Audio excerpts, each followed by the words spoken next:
a bit about me. I've been in most sides of the grant equation, whether that's designing grant programs, operating grant programs, applying to grant programs successfully, applying to grant programs unsuccessfully. And so they invite me to give a little bit of a take from the grantee program. And I'm going to try something that I pretty much never do, which is try to take a more of a comedic take on this. So if it hits a nerve, please take it with a pinch of salt. I'm just trying to caricaturize, but to highlight some key points about the experience that often we can have around these things. So let me see, is this? Yeah, so a story, I guess, in 2021, I was working at Aragon and as head of governance, and we were trying to launch a DAO back then. And so I was putting forward this idea that we shouldn't have only one way to get funds from the DAO, because people come to trying to get funds with very different intentions, requirements, etc. And so maybe we should have the DAO itself giving big amount of money, and then a committee, like a 2 out of 3 committee, that will give small pockets of money, but that could do so quickly to essentially start to launch and pilot things. And if those scale, then they could ask for more money. So what kind of happens after we implemented this idea, or at least I try to put it out there, is that I face massive uproar. People were up in arms because this thing was unbelievably complicated. And it really surprised me. Like, I never imagined this would be a hard concept to grasp. But that brings me, I guess, to the first lesson, that is, as a designer, things look a million times simpler than they look from the outside. So taking that to heart, let's look a little bit into how these things, how these things look from the outside. So I'm going to talk a little bit about a classification of grants from the perspective of someone trying to get some funding. So we have the committee separate from the DAO or foundation. Essentially, this is a team that is very detached and doesn't have a lot of alignment with what the core is doing. Then you'll have the committee operated by the core team, peanut programs, which I call them affectionately the Gitcoin, the small donations, the different things. I'll explain why I'm calling them that. Then the super specialized program, DAO governance that's directly going to the DAO, and finally the retroactive. So starting with the first one, that is this idea of, if you're trying to get a grant, first thing to figure out is what type of program is the one I'm facing. So if it's a program that is very separate from the DAO, the strategy is just apply, because there is no real strategy. And probably is going to be a small group assessing it. So you don't want to spend too much time on the proposal, but just put it out there and see if it sticks. So the best strategy I found with these type of programs is throw shit at the wall, and then once you try one program, if they say no, you'll go to the 10 others, copy-paste the application, make sure to change the name thoroughly. So tried a couple of spellings. It's happened as a mistake to a couple of our ventures in the past. They had misspelled the name of the program, and so at some point said arbitrum and then whatever else. But if you read it at least once, then you'll have relative success. Then there is the other point of the program that is operated by the core team. And when this is a small group, this is nearly impossible. So you might as well give up from the beginning, because these people are really important. They have a lot of people going to them, and they most likely have some assessment criteria that you'll never really be able to understand in enough detail, or you will actually have to spend so much time understanding the strategy of the DAO that by the time you do, well, you know, the 20K you could have gotten for this, you probably spend about 30K becoming part of this DAO. So just apply for a job instead. Then there is the peanut programs. So the peanut programs are, as I was saying, Gitcoin rounds, Giveth, all of these donations. And I call them affectionately peanut programs because actually peanuts are super nutritious.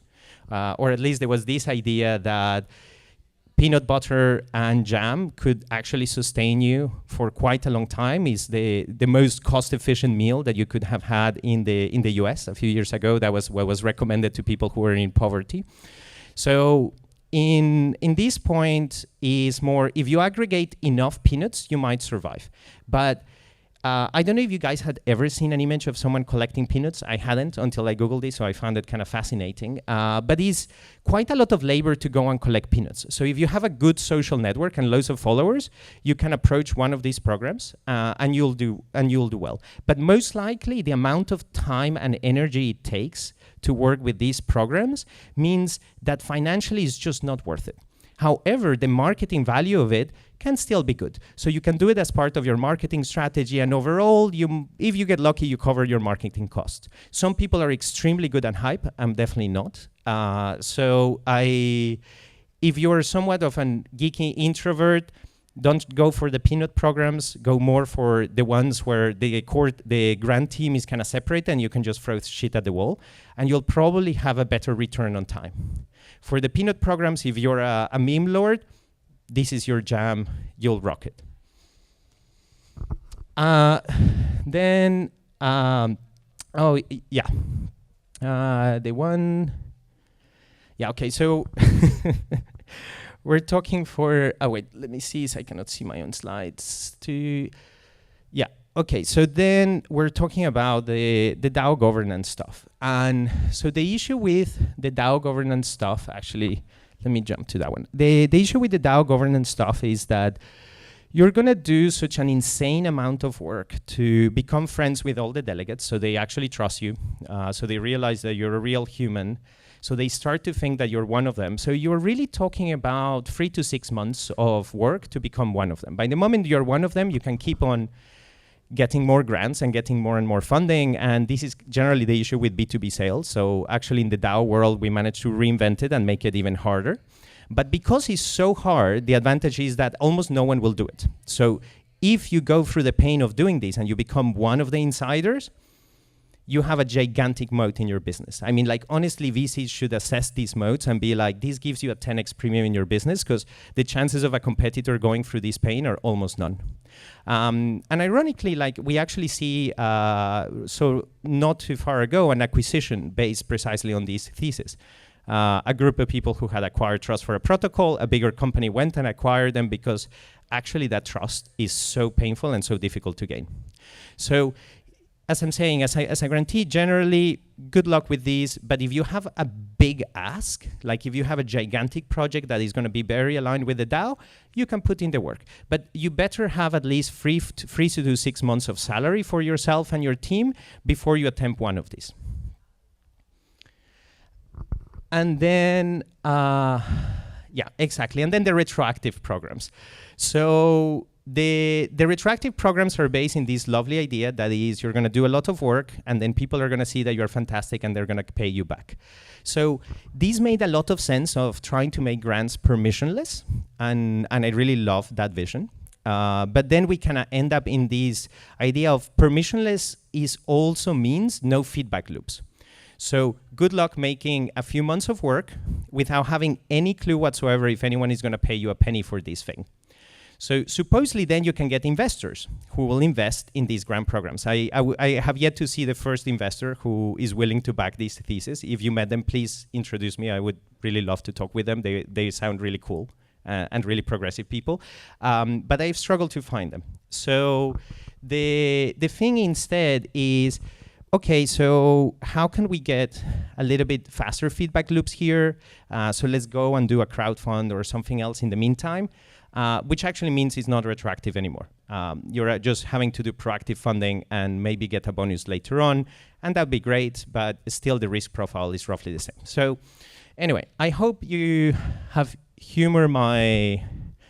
anyway, enjoy a little bit this light-hearted humor, because as we're going through the committed separate from the DAO, the committee operated by core team, peanut programs, the super specialized program, that's the one I was confused about, but essentially these are the ones that they're so targeted that if you're having to read what they're about, probably means that you're not the right fit for them. If you're the right fit for them, someone will have told you, because this is a micro community, a super thing. So we have a really fantastic example of this, for example, in Arbitrum Uniswap program. At the intersection of these two, there is about 20 people in the space that can qualify, and it's really great for them, really strategic for the DAO. But as far as looking for grants, the moment that it looks so specialized and you didn't know about it before, it's not for you, right? So anyway, the DAO governance and the retroactive. So it's a bit of a bleak picture, but I do believe that there is a lot of signs of hope and things that we can do on top of this. So big part of the issue is around how do I know what problems are really there and how can I avoid wasting my time. So as a grantee, that's the most challenging thing, and that's where most of the risk comes. And the reason I'm kind of recommending so often, especially from this program separate, just throw shit at the wall and see what sticks, is because there is no good way of knowing what the problems are. But if we can improve the sense-making mechanisms and make this data available, then we can address a lot of this problem and actually match people better with the different programs. The other thing is a lot of these programs are very focused on just giving you cash. And the issue with small teams that are applying for grants for which 20K is actually valuable is that they don't know what they don't know. They have no clue that their venture is kind of hopeless, and no one has the heart to tell them that their business model is ridiculous, that the market is about the size of a peanut, and that they actually try to get VC funding later on. Their chances are essentially none. Now, maybe they're a fantastic developer. That doesn't mean that they're great at conceiving a venture for a VC or a designer or whatever else that they're lacking. So this idea of actually assessing the ventures or the projects more holistically and then being able to plug support that can go beyond funding is something that I'm extremely excited about and that I'm starting to see more in this space. Then there is this idea of the support and being able to deploy these effectively into the projects. And so there are different approaches that can combine together with giving funding, especially the idea of research, which is many times the grant programs were like, we want people using our infrastructure. Go and be creative, community. You will have ideas. And then if the ideas are good, I'm going to tell you they are good or not, and I'm going to give you money. Now, the issue with that is that the grant assessors don't often really know whether an idea is good or bad, because I don't know how much you guys have looked into semiconductors or DeFi or health tech or all of these domains plus another 10 in the last week to really be up to date. I haven't. I just about managed to keep up with collab tech. So it's actually really, really tricky to assess these things. So the idea that you as a programmer, as a DAO, can start to research some opportunity areas and develop research as a common that can inform assessment, but can also inform applicants and help them find opportunities. And that's actually a very different skill from an entrepreneur. An entrepreneur is very good at going into one direction, iterate quickly, dig deeper, and kind of validate if they're a good entrepreneur. But they're not necessarily good at looking at the whole landscape of possibilities. So it's kind of like two different views. And as grant programs, as DAOs, we can actually look at that broad landscape and create these information commons, because that's how we actually grow the pie for everyone, is figuring out, especially use cases outside of another thing that only us in this room are going to care about. If we don't care about, but a bunch of other people out there care about, that's what we're looking for, and we could fund more of that research, and that's starting to happen, but still embryonic.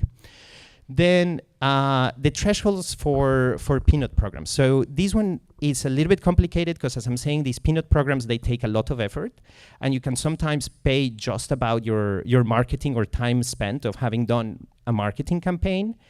But there is also an issue from the DAOs that is you're giving a lot of funding to projects that just don't receive enough funding to make it. So I remember one of the first times I attempted to put something through one of these. I had just left Aragon and I had an idea, and I'm not great at marketing, so I got about $150.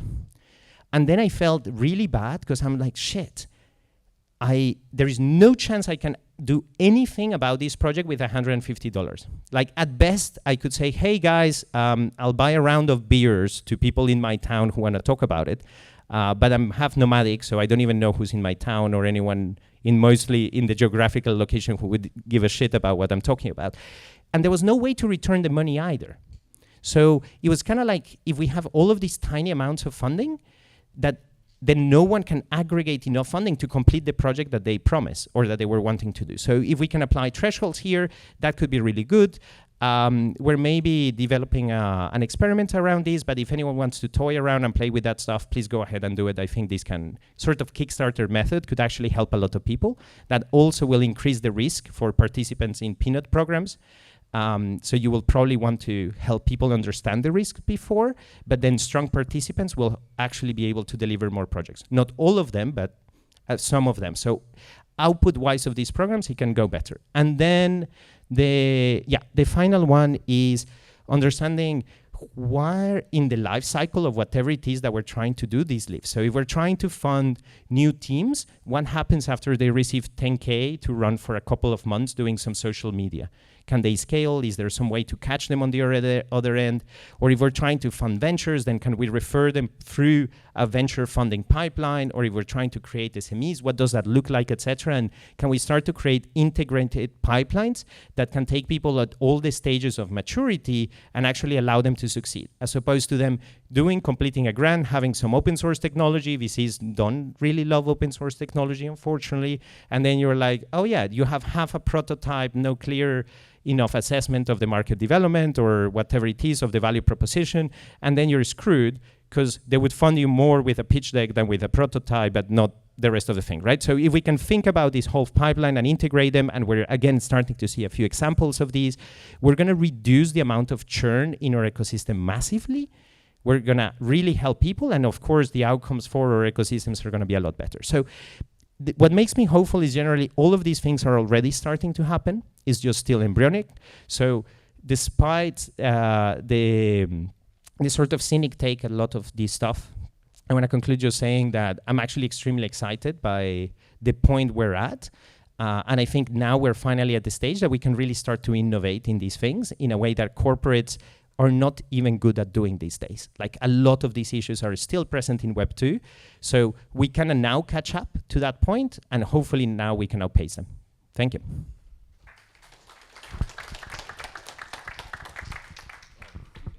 So we still have a couple minutes, so maybe some questions from the audience. Okay, so I will start. So you mentioned all these programs. Maybe can you give some like specific examples, maybe what like grants programs you liked and you feel like this is the good approach, and for me as a, or for you as a grantee, this was a good way to go because they were very supportive, or they get the right amount of money or something like that. Can you repeat the question? Yeah, sure. So the question was some examples of programs that I like because they're, anyway, working well for different reasons. So anyway, I have a limited view. Please take what I'm saying as just what comes off the top of my mind, not necessarily an endorsement of those grant programs. It's not that they're the best. It's just an example of what. So second disclaimer is I think a lot of grant programs have part of the thing right, but overall, I have yet to see any program that would be, this is amazing. For a very long time, actually, the Cardano Catalyst, and I don't like Cardano, but the Cardano Catalyst was my reference of like, these guys are way ahead of the game. They have a lot of issues with people gaming the system, etc. But you want to check that out for a very engaged community assessing throughout the overall cycle of it. They are still ahead of most of the EVM ecosystem. Again, despite everything else that's wrong with Cardano. SingularityNet started doing some interesting things, putting RFPs and creating a mechanism where they fund people to develop an RFP that in the next grant cycle becomes, well, an RFP. So, and that's kind of cool. It also has a bunch of different issues around principal agent problems and so on. But I think it's a very cool experiment, and there is more that could be learned from that. I really like in Arbitrum the way the Questbook is being used, where there are very specific tracks. So it's actually really easy to understand whether you're a fit or not. And they give small amounts of funding, like I think used to be capped at 25K, now they increase it to 50K, but with more assessment requirements for some of that. And so they have a gaming track, a developer tooling track, community and events track. And so these are hyper-focused, and that's really cool. Where I think there is a gap is there is not exceptions from these hyper-specialized programs track. And so they're probably losing a lot of value that way. And then the foundation has some cryptic grant program that is taking me about 7 months to understand what it's about, and I keep on talking with the assessor, and every time I suggest something, he's like, no, that not that one, but it could be more that. So I'm learning about what it is, but anyway, having a generalist grant track would be really cool. And yeah, anyway, those are the ones that come to mind. Any question from audience? We're still waiting for the next speaker, so please ask a question if you are maybe asking for grants now. Okay. I actually have a question because it's about it's like we're looking at grants as freedom, but it's not.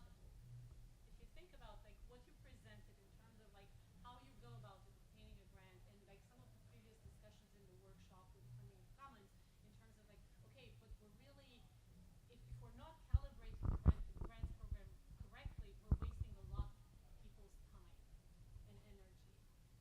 Because we know we're only going to give one grant in one direction, but we're not defining that properly, or we cast our net too wide, and like at the end result is like a lot of people will be spending time. Now, one way to look at this is that they'll be learning stuff from doing it, so there's some value there. But are you really like with the grant programs really get the best participants if they're not properly calibrated and properly done? Like, wouldn't that be an incentive for people who are very good at what they do? Like, I'm not going to waste like spending 4 months to do this. Yeah, I mean, I think you're putting the finger on the wound. That's the biggest gap, in my opinion, right now, and it's not even about grant programs. It's about ecosystem strategy, and that's an area where I'm less hopeful. Like here, I can show loads of things about progress, but actually, tools, processes, systems, people doing initiatives to do more ecosystem strategy and think deeply about this and break it down, very little. I kind of like what Plurality Labs now Thrive did with Arbitrum around experimenting with this, but it's a very bottom-up approach. Let's experiment and try new stuff. While I think we actually have a lot of accumulated knowledge on what sort of funding strategies work for what sort of topics, or just from a first principles approach, we could figure out a lot of these things and create more clear hypotheses of what are the different strategic objectives and what sort of strategies, funding strategies could fit for all of those and communicate these more clearly.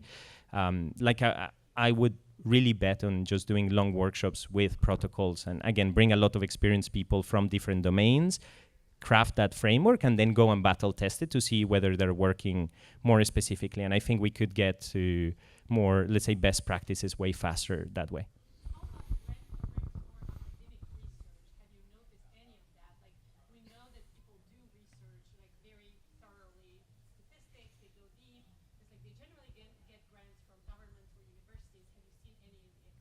Yeah, I actually seen grants for university researchers or independent researchers who are very academic in their mindset. I think some of them are fantastic, and I think it's suffering from the same issue that university research is suffering with Web2 industry. Like knowledge transfer is catastrophic. So I would get where I get excited is cross-disciplinary research and more like applied research. And that is almost not funded. I'm actually putting a proposal next week in Arbitrum to create a fund for problem definition, which hopefully can bring in some of academic expertise or let's say conceptual research with user or stakeholder research and creating alignment.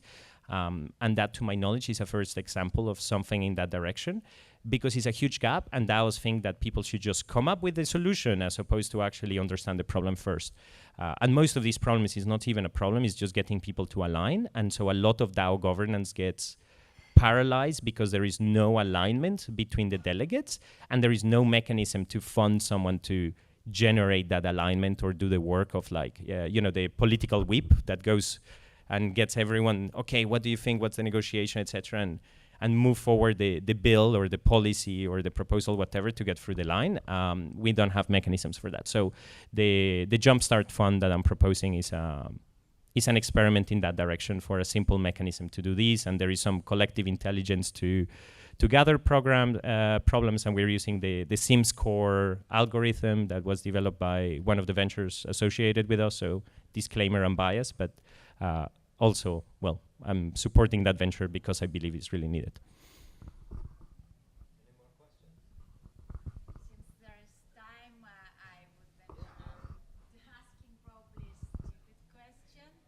So what distinction you make between the funding strategy and designing the screening process? Why am I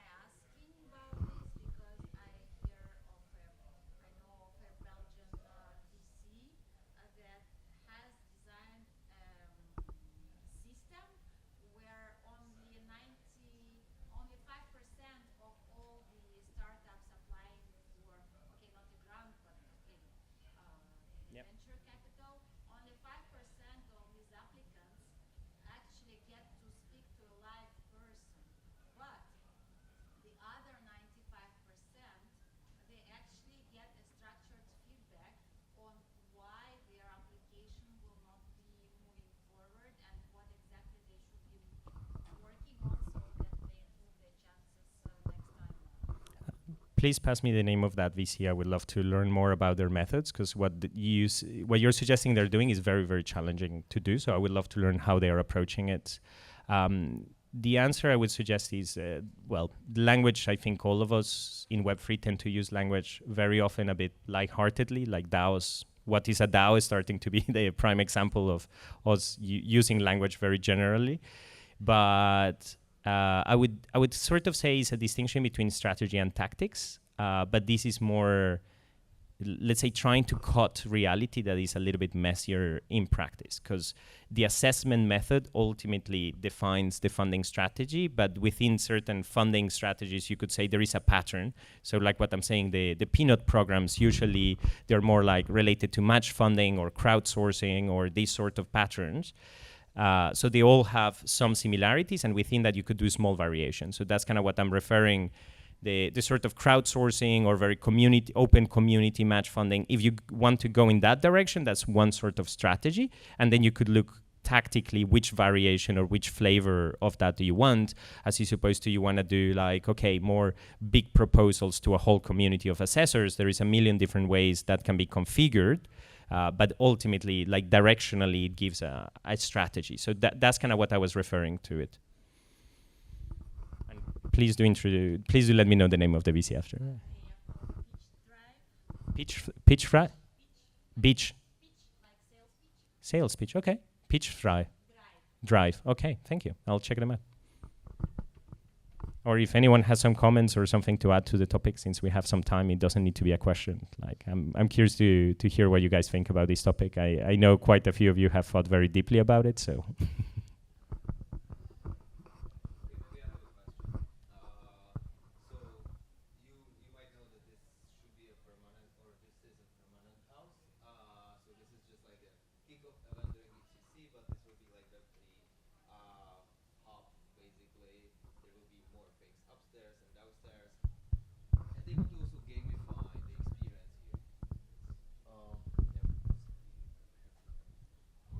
They want to also gamify the experience here, you know, through some crypto incentives, let's say. You can see also today you have the braces, you can earn points.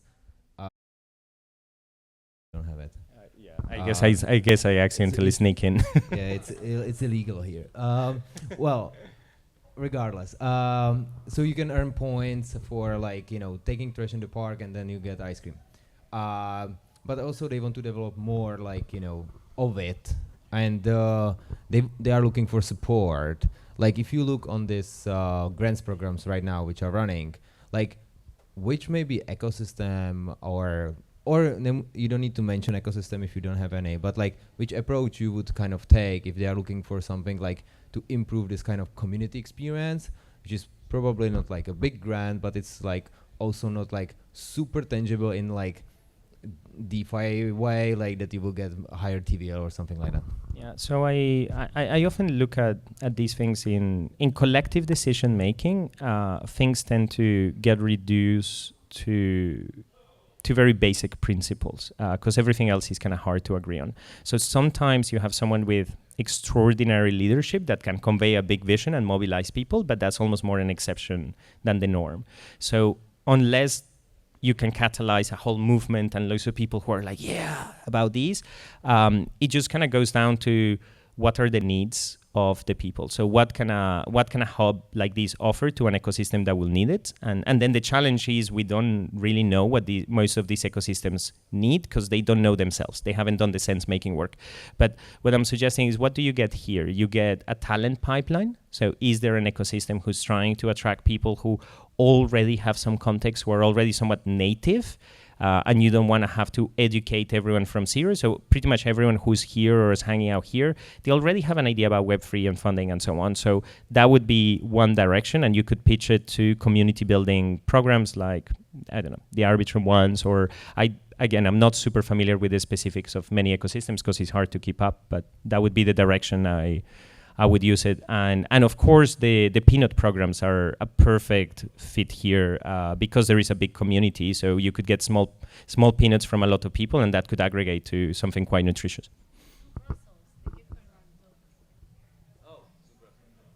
Sorry, the fruit? Zoo Brussels. Oh, cool. Perfect. Yeah, that's a fantastic. Collective intelligence in the works. Any more